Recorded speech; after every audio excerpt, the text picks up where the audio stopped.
obboleewwan kiyya warroonni addunyaa kanarra jirtan hundi keessaniitu warri maneedhaa dararaa san keessa teessanii na daawwachaa jirtanis dabalatee warri ala jirtan fi warroonni biyyoota adda addaa jirtan akkasuma magaalaa Finfinnee walakkaa jirtan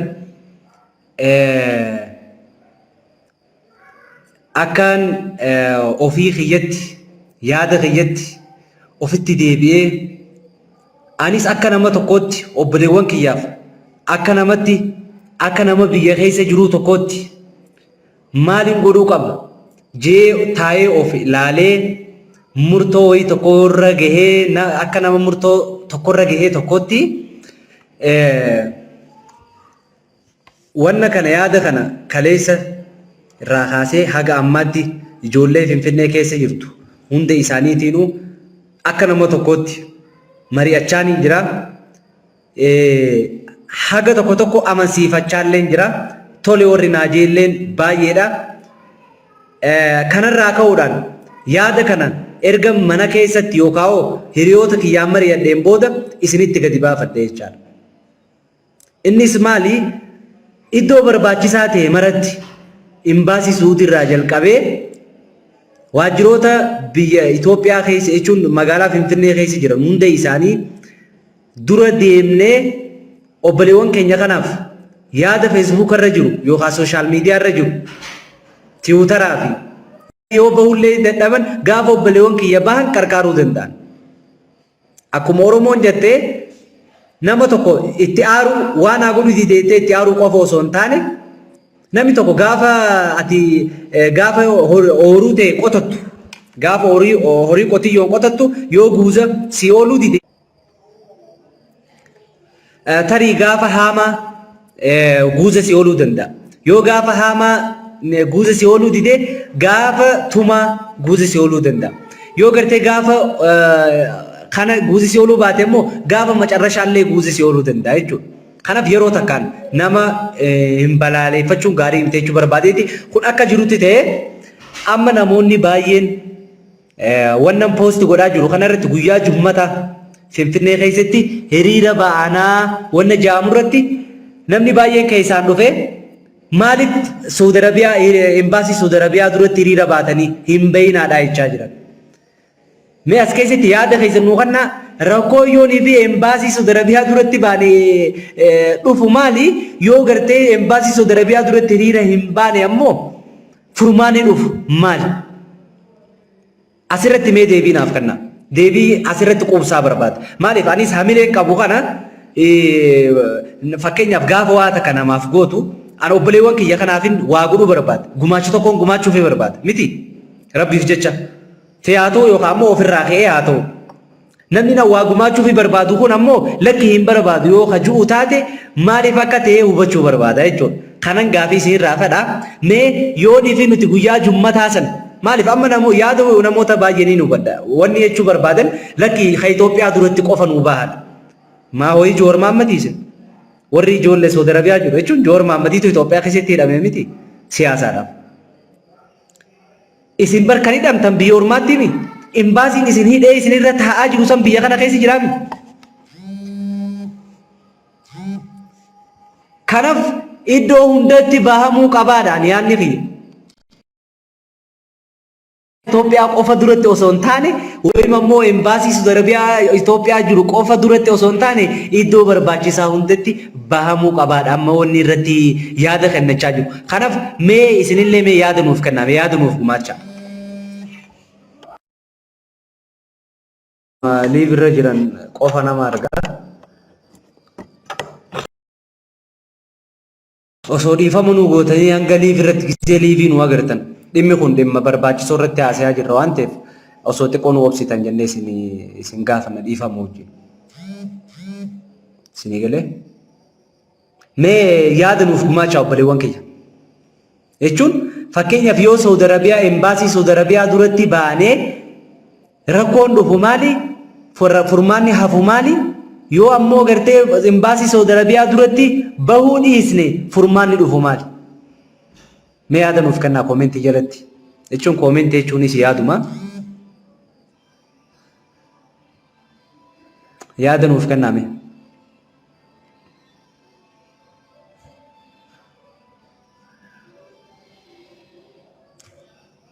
yookaan ammoo namni waan kana addanuuf baasu Saudi Arabiyaa irraa namni yaada bilchaataa qabdan kootaa invite isin godhee yaada kana isin wajjin addaan baasna.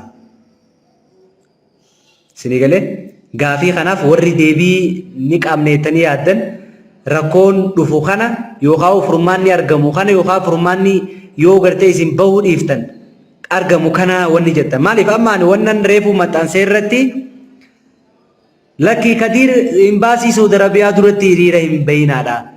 Maaliif akka hin baane immoo yoon gaafadhe deebiin hin jiru. Hin bayinaa qofa bakka. Kanaaf mee warri Saudi Arabiyaa nurrallee isintu beeka waan ta'eef warri Saudi Arabiyaa jirtan. Yookaan warri yaada akkanaa of keessaa qabdan yoo jiraatan mee nuuf macha yaada keessa.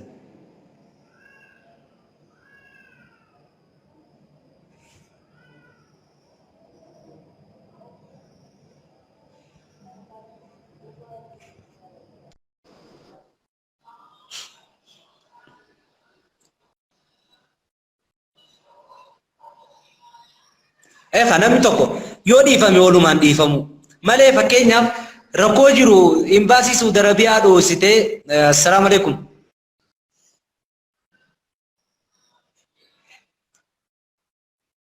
ofumaa ergattee mee obboleessa maaf baatan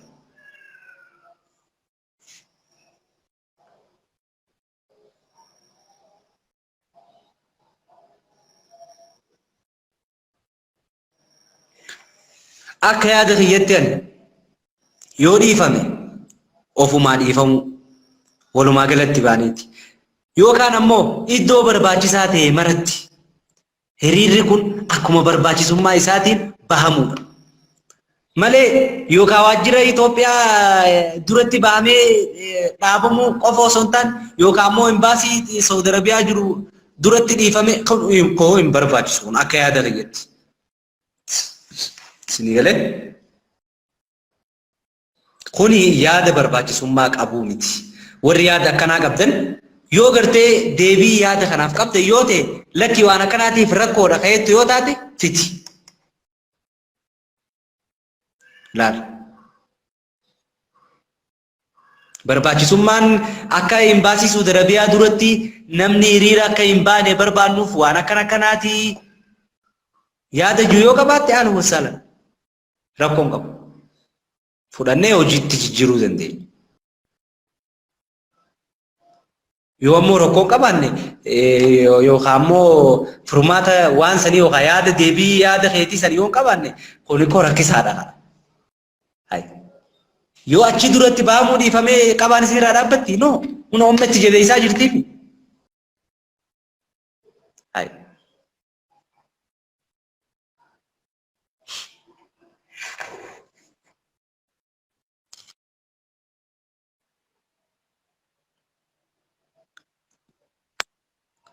السلام عليكم. اوكي السلام عليكم. وعليكم السلام ورحمة الله وبركاته. ما نجا فيا بقى دفتني نما سعودي عربية جرو خيسا سنيس توكو ما دينيا خنيريرا أكبانو قام سوشيال ميديا تنيلي بيسا جرا أكنا موني نولي رتير ماتو في كان اللين أكغرتي نبرا دابدتي نجج بيسو في amma akka jechaa jiranitti ijoollummaa Saudi Arabiyaa keessa jiran imbaasii Saudi Arabiyaa duratti hin bayinaadha ka Itoophiyaa qofa duratti bahaadha jechaa jiran mee yaadni kun maalirraa madda yoo gartee imbaasii Saudi Arabiyaa duratti bahuu dhiifne furmaanni argamu maali yoo ammoo imbaasii Saudi Arabiyaa duratti hiriira bahuu dhiise baane immoo rakkoon irratti isin irratti gaabu maali addunuu baasime. يا أكما بيك كمو دررتي السلام عليكم ورحمة الله وبركاته أنت خيسنا ورنا دقيقة في أكما بيك كمو سعودي عربية كانت تكتك بيتا وانسان تاني أكمي كيف تنوني سابني نسنامت تنوني سابني سنيفو أما أنا كي آدم تاخيات تجور أمان سينا الليلة فكينا يو إمباسي أمتا خنا درتي خمبهن تاتي رقودا سعودي نكما بيك كمتو نمتو مال ترقودا مال ترقودا wanni rakkootii fi uummanni kun nuti uffatanii jechuudha. Nuti uffatanii akka isaan salphatanii siin fedhan uummanni. Saniifuu an amma akka yaada mataa kiyyaatti ummatuma keenya garteemi keessattuu jechuudha sheekotiin maaliif akka oromiyaatti labsii godhanii keessa uffachuun faayidaa takka ummataaf hin qabu ijoollee Saudi Arabiyaatti faayidaa takka hin qabu keessa uffachuun sheekotiin aalimni Iko duba warri isini dhaggeeffadhu warri Saudi dhaggeeffadhu ijoolleen Saudi Arabiyaa keessaa jirtu Jowaar Mohammad faamiti bar Jowaar Mohammadii fi embaasii Itoophiyaa duratti hiriirri bahama malee garee Jawaarii fi Iskaandar Naggaafaadhaaf gartee kan namni waajjira Itoophiyaa duratti hiriiramu kuni bara ammaan tana kan bahamu warri Saudi Arabiyaati Saudi Arabiyaatu hidhaa jira ijoolleen bara kan hidhaa jiru mootummaa Saudi Arabiyaatiin akkamitti embaasii dhiisanii waajjira Itoophiyaa qofa irratti fakkeenyaaf okkee amma deengadde ijoolleen mootummaa Saudi Arabiyaa irratti mootummaa Itoophiyaa irratti dhiibbaa godhan jiiree tokko asii achi ergan furmaanni harkamee dhiise caljaanii deebi'an jaan okkee maali mee fakkeenyaaf wanni Itoophiyaan fakkeenyaaf achi duratti bahanii Oromiyaa guutuun gadi baate yoo baanoo wanni harkamu maali Suudiin dhiifamte embaasiin dhiifame bara akka fakkeenyaaf yoo ana kaya adaliyaatti bara yoo maali wanni dhiibbaan godhame maaliif mootummaa lachuu irratti hin godhamne dhiibbaan namni hundi yaada qaba anamma akka yaada mataa kiyyaatti jechuudha akka wallaaltu takkaatti sheekotiin teenya jechuudha abbummaan fedhe jechuudha amantii fedhe qabu hasaba fedhe qabu biyyatti Itoophiyaa san keessa jiraate mootummaa biyyattii san irratti dhiibbaa godhu yookaan kadhachuu waa takkitti tana qofa furmaanni ijoollee teenya mootummaa embaasii Itoophiyaa dura dhaqii jinni hin jiru hiriira akka waliigalaatti ta'u maaraa jira Tikiree achi keessa jira hunda sablammoota biyya teenya achi keessa jira saniifuu dhiibbaa mootummaa kanarra godhanii hatattamaan sanuu lubbuu namaa dhaqqabuun akka shari'aa islaamaatti fakkeenyaaf namni lubbuu takka oolche akka nama addunyaa kana guutuu nama oolche jechuudha saniifuu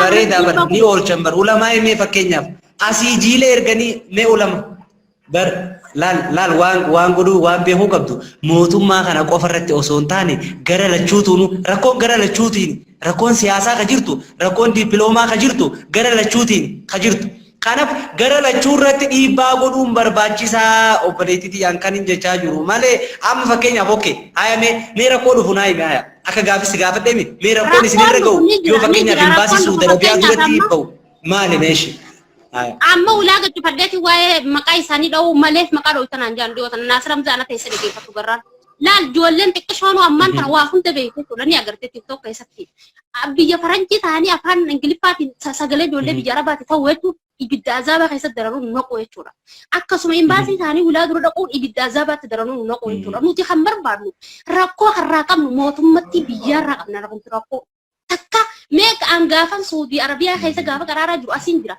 fuula kana keessa jawwaalaan dha'u turte ijoolleen Oromoo ijoollummaan Itoophiyaa guutuun poolisa jechuudha laal dimokiraasii feene qabna rakkoon qaallichaa aboo kaasaa bira jirti malee warra Saudi bira jirtu kanaafuu dhiibbaa sheekotiin lafarraa kaatee osoo rafne osoo lafarraa kaanii ijoollee isaanii madrasatti hin arganne ijoollee isaanii madrasatti argatanii keessa uffachuun nuti waan takka nuun gootu gabbaanii sagalee uummata Oromooti ta'uu kanaafuu amma nuti amma an duraan ama yaada bareedaadha bakka maaliif amma nuti isiniif kan sagalee ta'uu fi barbaanne amma isin lakki achi duratti nu miidhaa hin barbaachisu jettan maalaal amma wanni hubachuun fadhuan waa dangale beeta waan ni dangale embaasii Saudi Arabiyaa durattis embaasii biyyoota silaa barbaachisaa jettan durattis fakkeenyaaf waajjira Itoophiyaa kana waajjira biyyitumaan tan achi durattis yoo danda'amaa ta'e arakeeroo durattis yoo dandeenye ni baanaa kajuun ture amma kun erga ta'e egaa wanna biyya keessaati waan ta'eef waan rakkoo biyya tanaa eega taate kungaa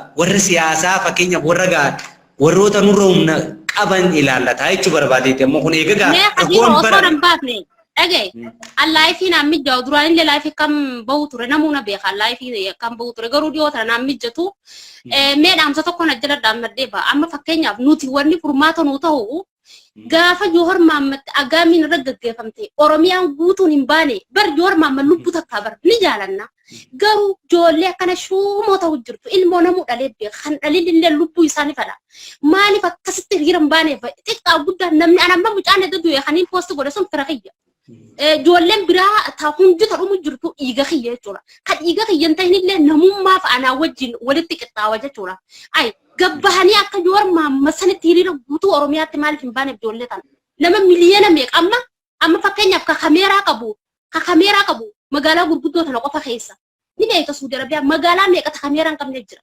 kajoolleen gabbaatee jechuudha waa takka wanni isaan achi keessatti tahaa jiran hin mul'anne jechuudha warri biyya faranjii keessa jiru siyaa kan jiru mee waan takkaan si malageeffadhu waa takka faayidaan qaban maaliif jennaani mee eko eega kanatti isimmiidhe mee dhaggeeffadha warra biyya faranjiitti osoo hin dabarre warri biyya faranjaan illee duraan komachuun ture erga kanatti imbaasii suudii duratti hiriira ba'uun isimmiidhe eko wanna isaan komachuu dandeenyu qabnu obboleettii yoo danda'ame immoo oromoo gurguddaa biyya keessaati.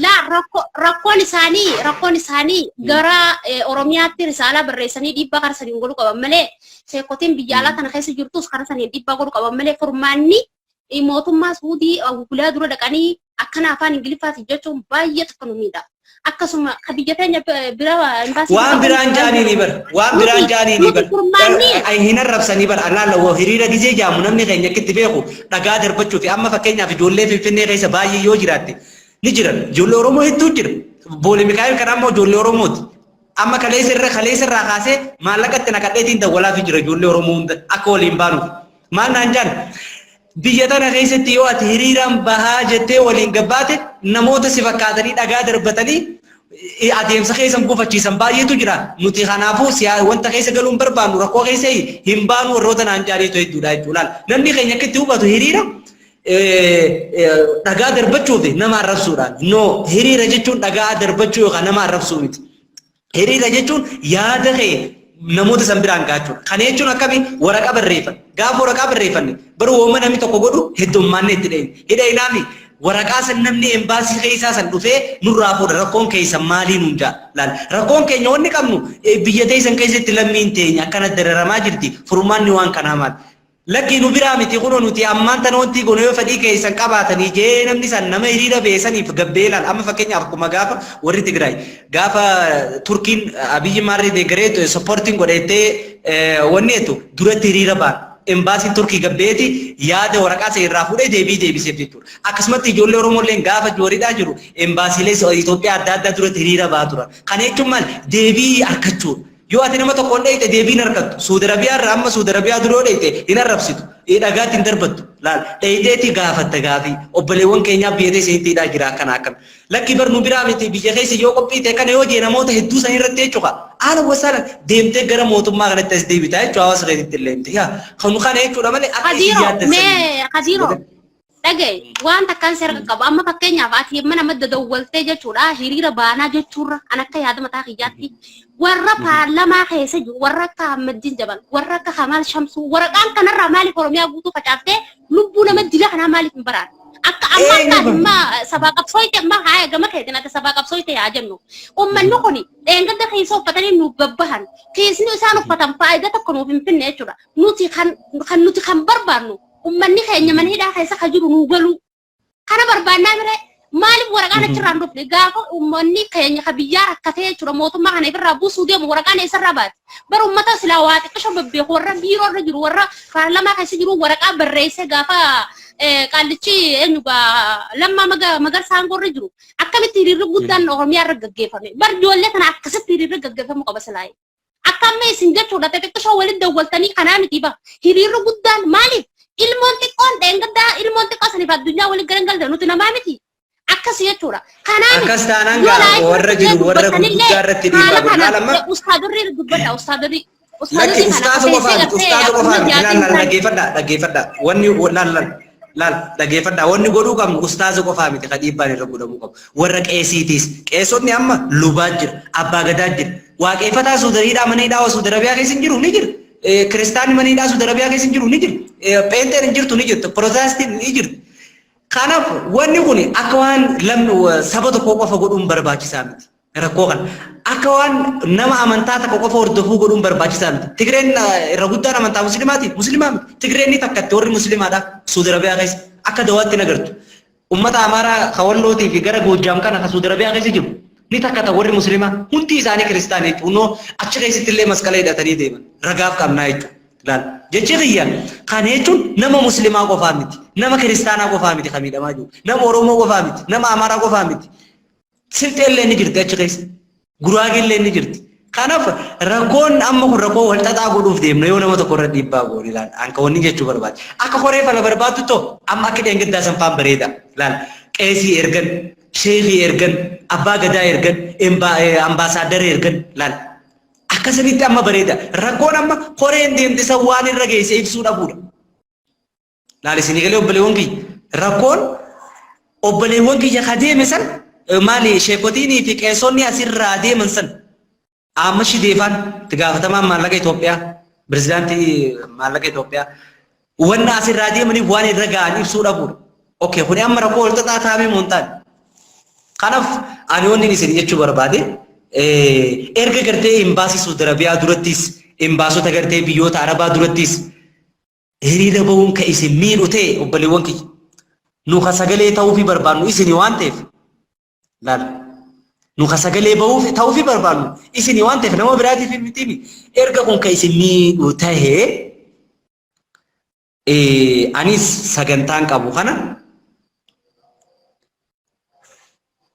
sagantaa jechuun ani duraan yoo gartee okay warroota yaada biraa isiniif argeeshe no tole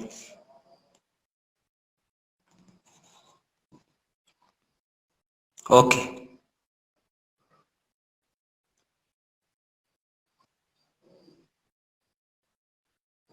okay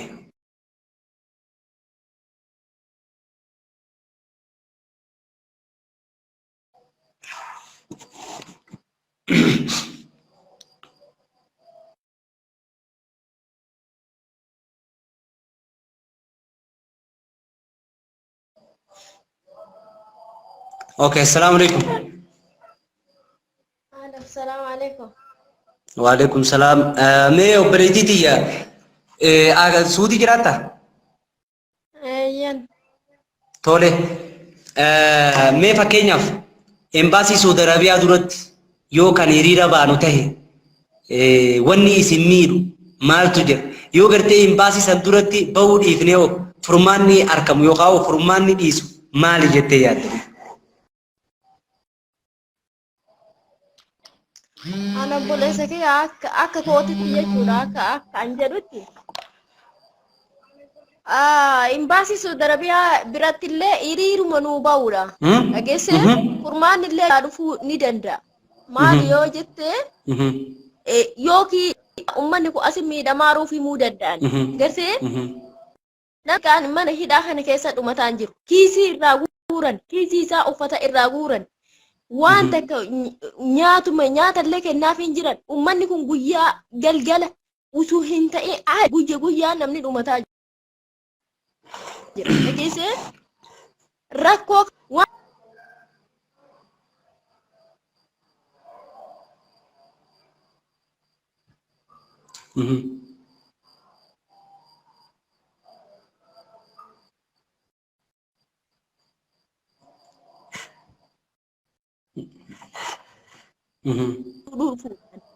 karaa rakkinni kun salphatu.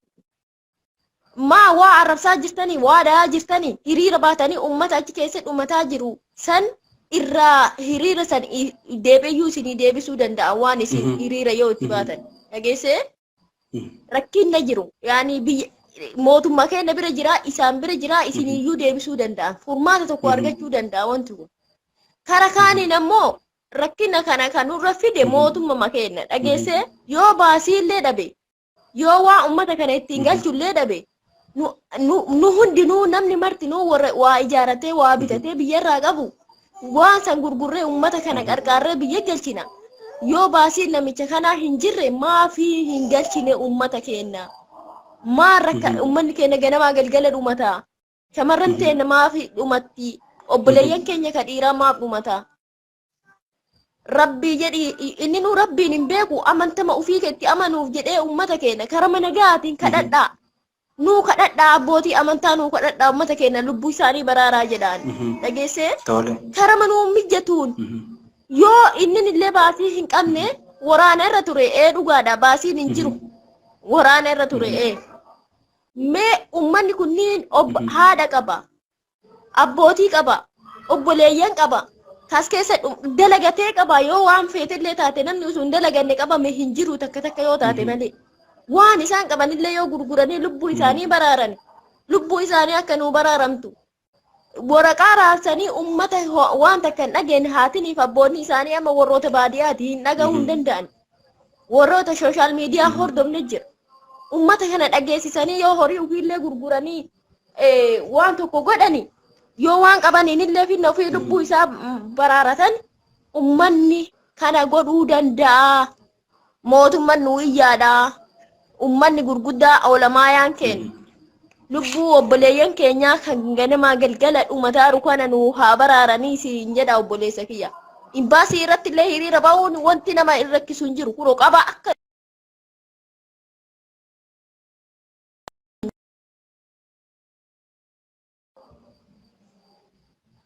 jiru obboleessa kiyya. Gartee dararaan ganamaa galgala akkuma itti fuufee jira. Arrabsuu dhabuudha.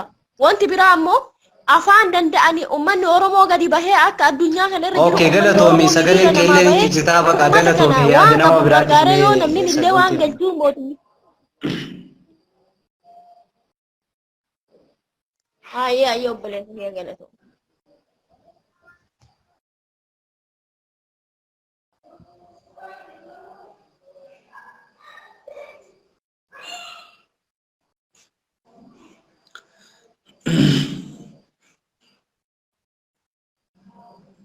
Mee namni yaada bilchaataa qabdan kan biraa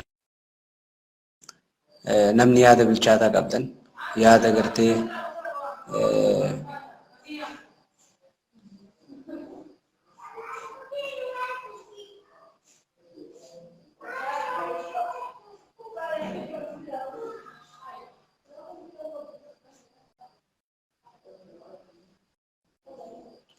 tole as jalatti waan inni hedduu argaa hin jirreef ofii osoo nu ergitan bareedaadha.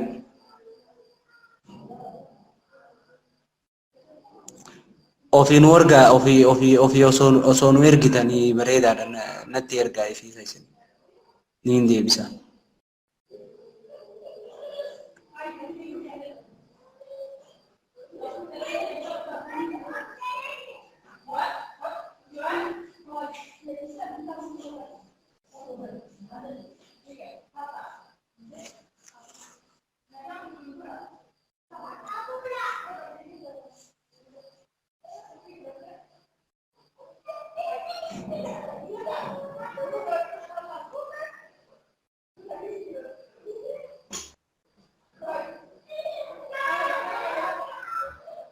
السلام عليكم ورحمة الله وبركاته. وعليكم السلام ورحمة الله وبركاته. أكم كثير جرتا؟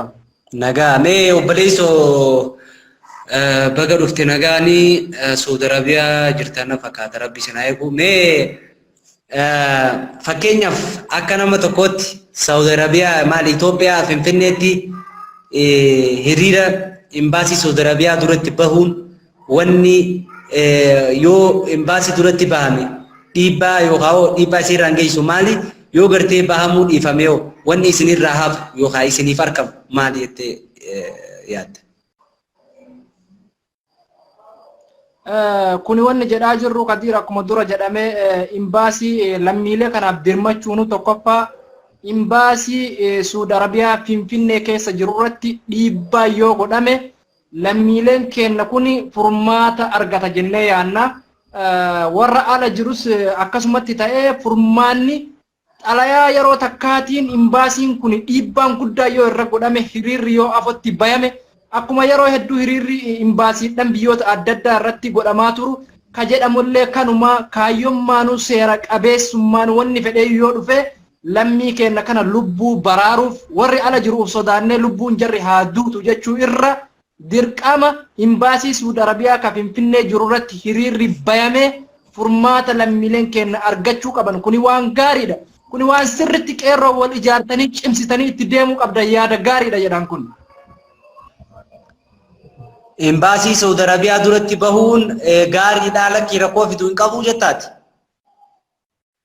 Rakkoo fiduu hin qabu furmaatatu dhufa malee gaafa rakkoon biraas dhalattes akkuma amma hiriira irratti bayanii furmaanni dhufuu danda'utti furmaata akkasumatti irratti bayanii godhan jechuudha. Tokkoffaa imbaasii biyya tokko irratti hiriirri bayamee dhiibbaa yoo godhame xalayaa mootummaa biyya irraa dhufeessaniif mootummaa Suudi Arabiyaatiif barreessa. Lammiilee akkanaa maaliif darartaa jedhee gaafii gaafata. Gaafa gaafii gaafate furmaata argachuu danda'a lammiileen kenna. Warra mana hidhaa jiranii miti warri ala jiran mush gaafiin gaafatamuu qabu. Warra ala jiru mirgi isaanii haa kabajamu. Warri mana hidhaa keessa jiru nuuf haa bayu tamuu qaba. Kun yaada gaariidha jedha Kadir. Furmaanni hin argama jedha yaada. Furmaanummaanuu feestaala uffachuu qofa osoo hin taane Kadir. Afaaniin afaan Oromootiin iyyuu qofa osoo hin taane wanni jedhamaa jirus qeerroon biyya keessa abbootiin warroonni achi keessa jiran wal gurmeessanii akka amma yaada bakka bakka irraa magaalaa garagaraa irraa walitti dhufanii wal gurmeessanitti kana godhuu qabanii osoo kun godhamee furmaanni yeroo gabaabaa keessatti argama jedhan itti mana kana sirriitti. Amma ati kana itti namoonni baay'ee laalamu wayyaa ajaa'iba yaa rabbi furmaata miti. Mee rabbummaan furmaataa fidu maaliif yoo jette amma haraka kiyyatti nama biratti jaalatamu yookaan nama biratti jibbamu miti kana rakkisu. Garuu wanni nuti hojjechuu deemnu kuni yookaan hiriirri bahamuu deemnu kuni fakkeenyaaf gaafa namaaf guuzoo ooltu takka yookaan namaaf waa ofirraa kaatee gaafa namaa waa godhuu deemtu akka lubbuu namaaf kennuu deemtu yoo itti himte unkaan waan dhiisis amantaa islaamaa keessatti nama tokko rasuulli sallallahu alaihi wasallam nama tokko yoo jaalatte siin jaaladha jiitti himii laal bara amma namni tokko akka si jaalatu yookaan akka si jaaladhu ati naa beekuu wayi dirqama bara garuu akkan si jaaladhu itti akka aboluu tokko rabbiif jecha si jaaladha jiitti kanaaf rabbiif jecha waan akkanaa siif godha yoo itteellee waan rakkoo qabu natti yookaan si godhe yoo jetteen waan rakkoo qabu natti fakkaatu ta'us ammoo amma ati yaada kana kaafte akkuma yoo kana geessi taate warroonni si duraatis lakkii ilmbaasii Suudi Arabiyaa duratti nu hin beeknaan miidhaa ati ammoo amma si fi warroonni akka keetilleen lakkii haa ba'amu achi duratti kajaanta amma mee warri imbaasii Suudi Arabiyaa duratti hin bayinaa feestaaluma uffadhaa iyyaa jedhamoo akkanumatti haasayamu furmaata tokko malee jedhamammoo maal jedharree yoo hin bayinaa jedhan kana eenyuun gaafatarree imbaasiin bar dhiibbaa mootummaa raggeessaa bar mootummaa biyyaas gaafata mootummaa kanas gaafataa jechuudha. Maal hin bayinaa maal taana jedharree warri hin bayinaa jedhan summee.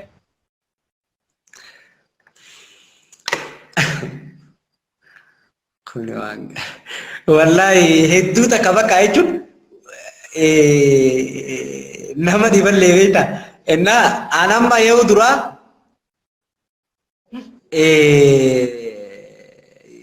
namni kun maaliif callisee ta'a? Maali? Dhugaa rabbi dubbachuuf ani kophaati osoo amma jechuun wanni kun yaada yookaan komii kakaasu ta'uu baate. Dhugaa kophaati jallee yoo ta'e kun warri dhugaa ana jennoo wayita kan qaba beekta. Amma gaafa Saudi Arabiyaa irraa galu niin gala gaafa jiruman gale. Biyya tana hin jiraadhu yoon jeesan jennoo akkasii akka mataa kiyyattiin qaba beekadhu. Niin nyaadhu yoon jeesu numaan nyaadhu. Hin dhugu hin nyaadhu yoon jeesu nyaadhu jechuudha jennoo akkasii takka mataa kiyyatti qaba. Ennaa namni tokko anamma inni beekan ijoollee isaa eebbootallee. Itti himeeti yoo nama dhabeen jedhu kophaati yaan bakka silaa barbaachisan dhaqee hiriira ba'an jedhu. Feestaala ol barbaachisu uffadhee taappellaa tokkos tolfadhee suuraa ijoollee Saudi Arabiyaa san mana hidhaa jirtu irra tolchee bahaa jeetee murteessu. Amma kun waan komii amma atiis akkasii yaadota adda addaa kaasaa jira. Tarii amma nuti hangareetti yaafee hiriira san baanee yoo qabaan tunillee hammaatu ta'e isintu nutti hammeessee jechuudha mala obboleewwan keenya warri gartee Saudi Arabiyaa jira. Si galee yoo akka tasaa ta'e hin baana. Kanaaf ani akka yaada kiyyatti dhiifamalleedha inshallah gaafa hawaasni bee akka barbaachisutti waliin ni baana ammoo inni naa hubachuu qabdan obboleewwan keenya gaafa hawaasni bee gaafa gartee qeesii fi ulamaa illeen akka obboleewwan keenyaaf sagalee ta'an gadi baanii jaan waan san irratti waan barbaachisu irratti dhaabbannee si galee gargaarri wanti ni goona ammaafadhis sagantaan qabu san haqeetiin jira warri gartee asiin keessaa illee dhuftanii kunoo si waliin akkana baanaa jettee gartee dhiifamoonni jettan dhiifama nuuf godhaadha. Immoo yoo rabbi akka biyyatti immoo ta'uu qaba akka obboleetti jiree fayyisan. Hiriirri kuni gaafa tokko akka biyyatti ta'uu qaba. Immoo eega gartee embaasii duratti harakkoo isin irra fidu ta'e hiriirri embaasii duratti dhiifamuu qaba. Embaasii duratti kan ta'an. Tanaan gaara. ani ka jedhu garuu jechuun akka yaada kiyyaatti akka ilaalcha nama dhuunfaa tokko atis dhuunfaadha anis dhuunfaadha garuu akka nu waan nu fakkaate haasofna nu martusaa nama tokko osoo hin taane kadiiriin bichaa osoo hin taane hiriyyaa kan kee kasi fakkaatu qofa osoo hin taane sabaaf sablammiin guutuun bahee gaafiin inni gaafatu dararaan lammiilee Itoophiyaa Suud Arabiyaa irra keessa jiran waamicha barbaachisa barkuun amma laal obboleessa kiyya namni waan kana gurraan qabne hin jiru namni akka obboleewwan keenya achi rakkachaa jiru lamni Itoophiyaa ta'ee namni gurraan qabne hin jiru kabaadiyyaa jiruu fi magaalaa jiru waamicha qofa waamichi kun maaliif godha jechuun nuti anem bakka mataa kiyyaatti yoo ta'e aangoon namarratti qabu takka illee hin qabu yookaan bakka bu'ummaan qabu hin qabu maatii kiyyaan alatti si galee maatii kiyyaan alatti bakka bu'ummaan qabu hin qabu warri immoo bakka bu'ummaa qabu warri aangoo qabu waan kana yaamuun barbaachisaadha. Si galee hiriira kana akka biyyatti yaamuun barbaachisaadha. Si galee obboleewwan kiyya ta'uu qabaasi. Kuni maaliif dirqama nurra jiru? Anamma fakkeenyaaf akka nama tokkotti bakka deemu nama hunda niin gaafadha. Amarillee awwaa qaanda wallahi jeeti sitti hima. Rabbi biraa jiraatu du'aayii kadhataaf. Tole. Wanni kun amma waan bichaati waan nama hubachiisuu barbaadu miti waan waraqaa facaasuu barbaadu miti waan waamicha yeroo takkaa qofaa jechuudha. Kana jechuun mootummaa diinaa miti. Mootummaa akkas goonaa miti waamichi. Obboleewwan keenya kanaaf sagalee ta'uuti miti. Mu'ee onnee saba mee ati na ergi ishee.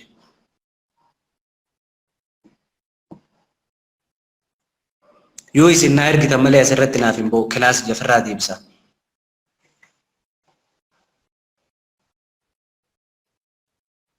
Halo. Assalamu alaikum.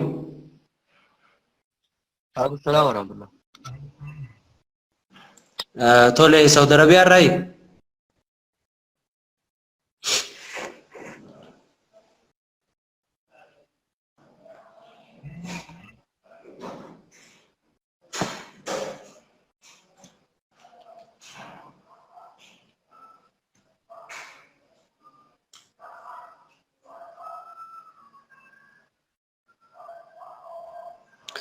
Oke, assalamualaikum.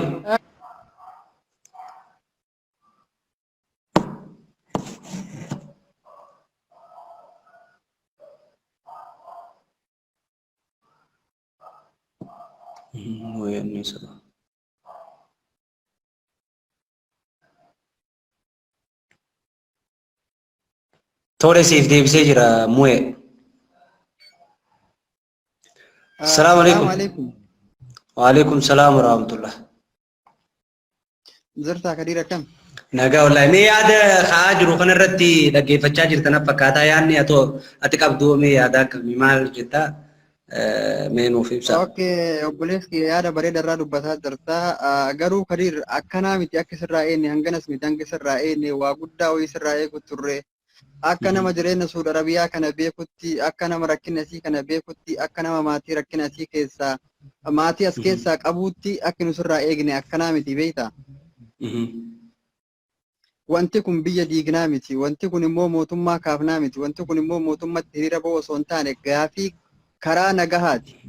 Waamicha abbootii maatii kanaatiif gootanii obboleeyyan maatii kanaatiif gootanii wanni ambaasii Suud Arabiyaa dura dhaqxan tokko hin jiru. Asittuu wanti nuun jedhamaa jiru ayyi Suudiin mootummaanillee jechuun biyya Suud Arabiyaa kana keessatti kan nuun jedhaa jiran nu waa rakkoo takka hin qabnu. Mootummaan keenya rakkoo takka hin qabu. Kan rakkoo qabu mootummaa biyya keessaniiti.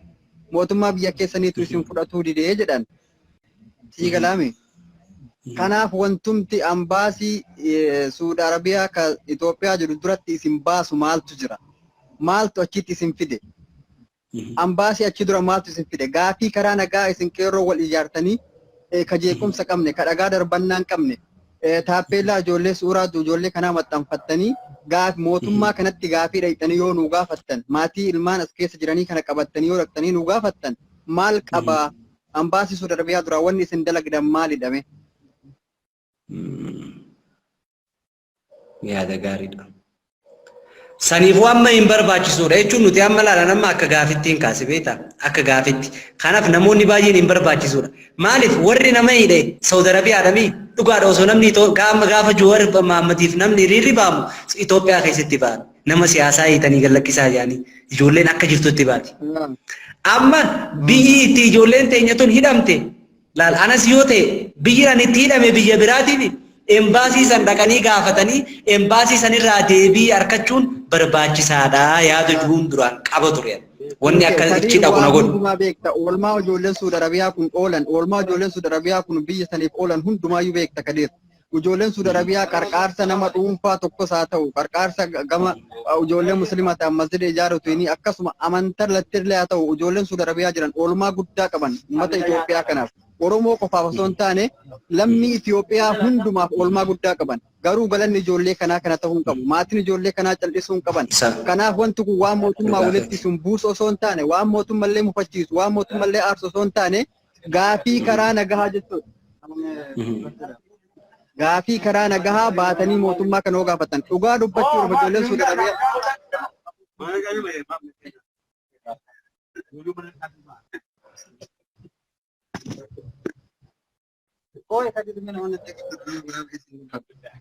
Okay, shit.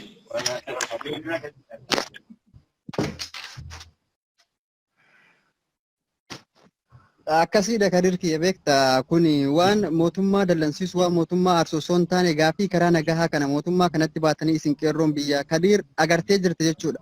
Nu qeerroon Saudi Arabiyaa warri ala jiru warra hidhaa jiruun daran halkanii guyyaa akkatti baanu akkatti gallu wallaallee jirra jechuudha. Dhugaa yoo kana agarru qaamni kenna warra achi keessatti tumame warra achi keessatti miidhamu achi keessatti lubbuun bahaa jirtu kana yoo agarru isaan daran qaamni kenna nurratti wallaalee jira jechuudha. Amma akkuma beekamu qaraarri taree maal jedhanii kabaasanii guyyaa har'aa iddoo hundatti taftiisha godhanii bakka hunda ijoollee cabsanii guuraa jiran jechuudha. Kanaaf cal'isuun qabdanii maatiin ijoollee as jiru kan hundi isaaniitu bahanii taappellaa qabatanii gaafii karaa nagahaa mootummaa akka gaafatan malee ambaasii Saudi Arabiyaa dura wanti isin fide tokkos hin jiru. Kun diigumsa yoo ta'e malee asitti namatti jajjabeessu yoo ta'e malee akka mataa kiyyaatitti jechuudha. Asitti uummata kana jajjabeessu yoo ta'e malee uummanni Saudi Arabiyaa yaanni isaanii warri ambaasii achi jiru sun kama warra as jiru kana waan ta'eef maal gochuu achi duratti baatan mootummaa keenya irratti jira rakkoon kan jiru mootummaa keenya bira maal godhamee ambaasii san duratti bahuun. Yaada bareeda kan erga taate kan erga waan biyya keessaa taate kun egaa nama dirqama kaka'umsas barbaachisaa asumaan hayyoonni warri biyya tana keessa jirtan warri quuqama lammii qabdan warri quuqama namaa qabdan obboleessa keenya kun Saudi Arabiyaa jira yaada isaa dhageessanii jirtan wal ijaaranii bakka hundarraa ganda hundarraa bahuun barbaachisaadha. Erga akkasitti amanamu ta'e kun egaa wanna amaname tokko godhuun dirqama. Kanaaf galatoon yaada bareeda. Garee hanga qabuu jettu wajjin ijoollee hanga walitti dhiyaattu wajjin suuraa ijoollee kanaa hojjisiifattee gama rabbiitti illee siif jazaadha. Fakkeessuu miti nama arrabsuu miti. Ati Kadir dhugaa jijjiirama guddaa qabda. Dhugaa dubbachuuf ergaa sirraa galtee jijjiiramtee jirta jechuudha. Dhugaadha namni biyya keessa taa'ee gama akka siyaasatti yoo dubbate hin sodaata. Garuu immoo kana yoo siin jennu mootummaa kanatti si erguu osoo hin taane mootummaa kanaan wal dhabisiin jechuu osoo hin taane wanta karaa nagahaa tokko yoo dubbatte waan mootummaa walitti buusu miti kun mootummaa waa walitti buusu. Laalammoonni hubachuu qabdu hiriira seerri biyya kanaa laal dhaggeeffadhu saahiba kiyya seerri biyya kanaa amma useetuma siidhuu danda'a namni maaliif siidhuu danda'a seerri biyya kanaa akka jirutti kan paarlaamaadhaan taa'e gaafa hiriira baatu waajjira wayii tokko dheeyxee heeyyama fudhachuu qabda maaliif akka hiriira ba'uu deemtu eenyuuf akka ba'uu deemtu eessitti akka ba'uu deemtu si qoratan. Sigale yookaan heeyyama eenyurraa fudhattee si jaa biyya dimokiraasii yoo taate ammoo baateeti mirga kee gaafatta poolisii qofatti himta amma warri biyya faranjii gaafa hiriira ba'uu deeman amma jarri maaliif beeka amma fakkeenyaaf jarri tarii yoo fedhan siyaasa wanni kun siyaasa si jechuu danda'an nuti maaliif beeknamee fakkeenyaaf amma yoo gabbee nuti hiriira baane mee maaliif beekna fakkeenyaaf mu'eetii. Ina wanti isin gootan bar wanti kun yoo kana dhaabama isin hin jedhan yoo wanti kun waan mootummaa mufachiisu ta'e mootummaan biyya san illee hanguma fedhe mujirma akkas badaa fedhes yoo ta'e wanti kun hin taane galama isin hin jedhan gaafa wanta galaa osoo hin jedhin yookaan osoo deemaa isin jedhan isin dha'u tokko hin jiru namni rasaasa tokko isin irratti ol qabu hin jiru otomaa yaanii isinitti dura of eeggannoo sii kennama eessatti illee haa ta'u mootummaan gabroonfataan kamuu duru abbammaan fedhee dura of eeggannoo sii kenna. Of eeggannoo sii kennee wanti ati godhaa jirtu kun sirrii miti siin jedha. Gaafa inni sirrii miti siin jedheen dhiiftan. Isin amma qeerroo qofa osoo hin taane maatii hidhamtoota kanaati ka barbaachisu. Maatiin hidhamtoota kanaa abbootiin haawwoliin qeerroon qarreen warra biyya keessa jiru hundi isaaniitu dubbiin kun dubbii lubbuuti kadhiidha. Akka nu amma qoosaa amma fakkeenyaaf ajandaa godhannee yeroo tokko tokko qofa tottolfannee dhufnuu miti. Ijoolleen guyyaarraa dhumaa jirti. Guyyaa har'aa kana nama du'e jira mana hidhaa keessatti. Daa'imman dhumaa jiran baay'eetu jira. Kanammoo akka salphaatti ilaalanii cal'isuu osoo hin taane dubbiin kun dubbii lubbuuti. Namni hundi bahee ka irraa dubbatuu qabu. Akka hiriira bara 2016 san waa'ee mootummaatiin ka bahame hin beekta. Qeerroof qarreen hedduun gaafas dhuman. Ummata kanaaf yoo dhumne maal qaba? Osoo dhumaatiyyuu ta'e ummata kanaaf yoo dhumne dhumaa jirani oolmaa guddaa nama biraa qabani. Akkuma sabaatti saba Oromootti haa ta'u akka lammii Itoophiyaattiyyuu uummanni as keessatti miidhamaa jiru kun oolmaa qaba biyya kana biraa. Maaliif hidhaa keessatti ilaalame uummanni kun? Maaliif miidhama keessatti ilaalame? Kan immoo keenya nuti cal'ise ka ambaa maal nu godha? Amma kunoo inuma odeeffannoo tokko akka achi keessa argatuun hin danda'amu. Hundi isaanii tokko tokkoon baasan uffata isaanii irraa fudhatan ijoolleen mul'iidhaa gad qofatti waa uffattee jiraatte malee gubbaa isaaniitti uffata tokko hin qabdu. Bilbilli hundi irraa fuudhamee jira. Suuraaleen achi keessaa nu bahu tokko hin jiru. Odeeffannoon isaanii dhibbaan dhibbatti ukkaamamee jira jechuudha.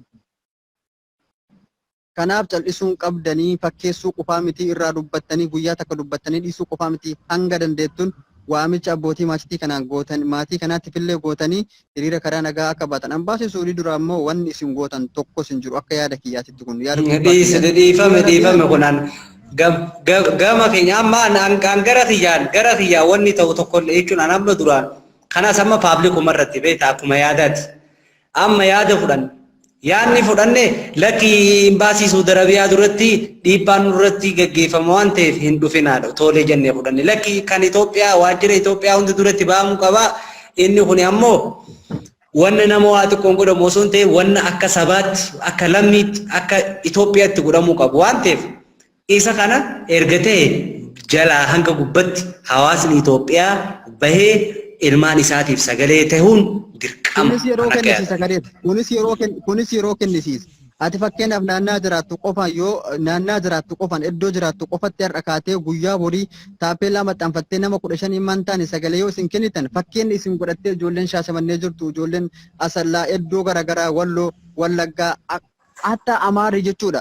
Amaarris fakkeenyi isin godhatee gaafii karaa nagaa kana gaafatee bahee gaafate jechuudha. Mee ati akka nama tokkotti akkuma qeerroo sabaaf yaaduu tokkotti uf kenni nama 15 qofa qabadhu nama amantu nama dhagaan darbine nama gaafii karaa nagaa na wajjin gaafate jettee amantu qofa walitti qabeeti gaafii karaa nagaa dhaqiitii gaafadhu fakkeenya si godhatee qeerroon biraa dalaga garuu adda duree taatee gaafa kana rabbiin birallee nama birallee galata argata fakkeessuu miti itti yaaditi wanta kana hojjedhu qeerroo muraasa harkatti qabadhuuti sana boodatti namoonni hedduun fakkeenya sirraa fudhatee waan kana gochuu danda'a siin jedhaan tumuree jira nama biraatti yaada galatoomii.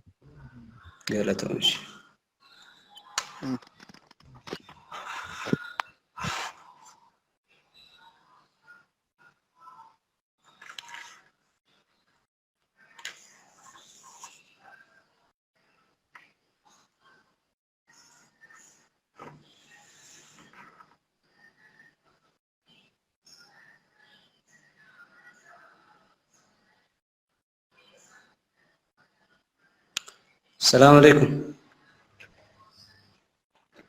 السلام عليكم. وعليكم السلام ورحمة الله. نجا فيا خدير.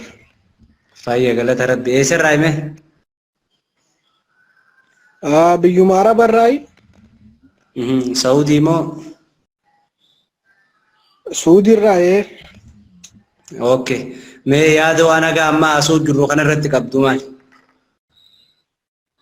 Ani dhimmi qayyaa warra biyya tanaa atis biyyuma tanarraa galtee rakkoo biyya tanaa agartee jirta. Warri biyya amma warra biyya jiru warri biyya kana hin dhufin rakkoo biyya kanaa baay'isee waan hin beekneef jecha rakkoo biyya kana keessa jiru babal'istanii hawaasatti himtanii jechuu hawaasni akka ba'ee lammii tanaaf dhaabbatu.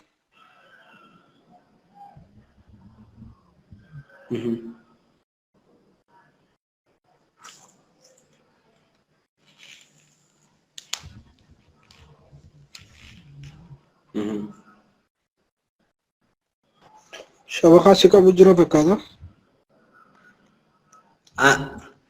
Haasa'in dhagaamaa jira haasa'e.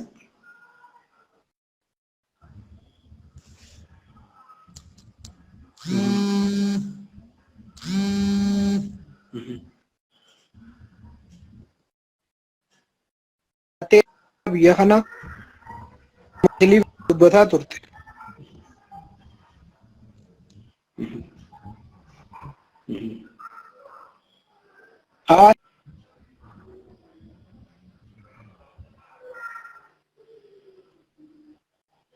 Imbaasiin nurra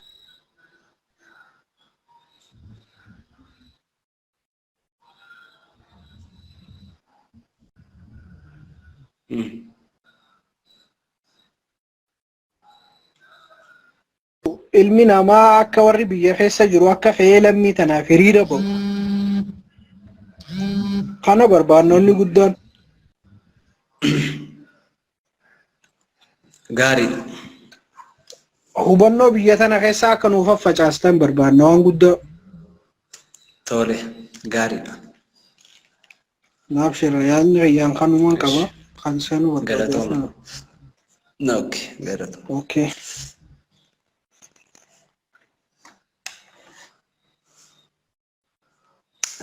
Nama tokkoo fi lama afeerreeti baan obboleewwan kiyya dhiifama wajjin isinitti illee dheereessine dhiifama.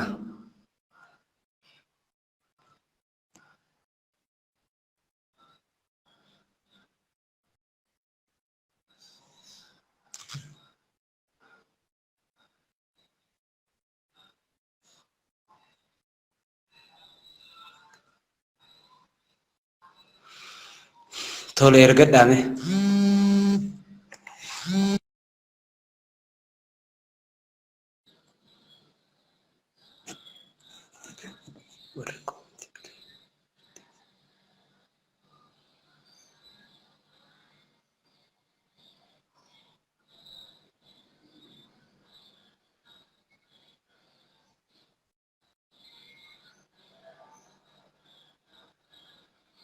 Onnoo bara isinatti ergaa jee bara amma asirratti ilaalnaaf mul'atu dhiifama wajjin nama hundaafis erginee fixuu waan hin dandeenyeef dhiifama nu godhaatuma erga warri isinii deebisellee deebisaa ofirraa deebisaa jira ofiin haa ergaamee warri gartee nu ergi katiira jechaa jirtan ofiin haa ergaa.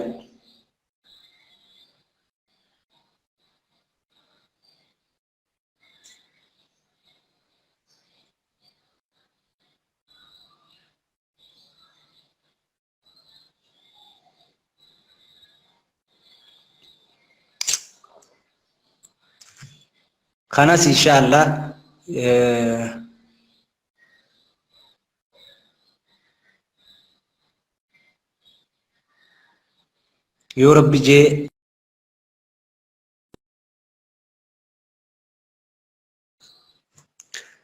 yoo rabbi jee biiznillah guyyaa jimmataa yoo akka nu mijjatutti inshaallah gartee akka nu mijjatutti hiriira gara itti dandeenyettu obboleewwan keenyaaf akka rabbi jeettu sagalee ni taana inshaallah biiznillaahi rabbi nuuf haa laaffisu galatoomaa ulfaadhaa jiraadhaa rabbi isin haa eegu kan wanni hanga ammaa jennu ulfaadhaa galatoomaa yoo kana keessatti nutti mufattan afoonaan illaa isiniin jennaan nuuf jiraadha.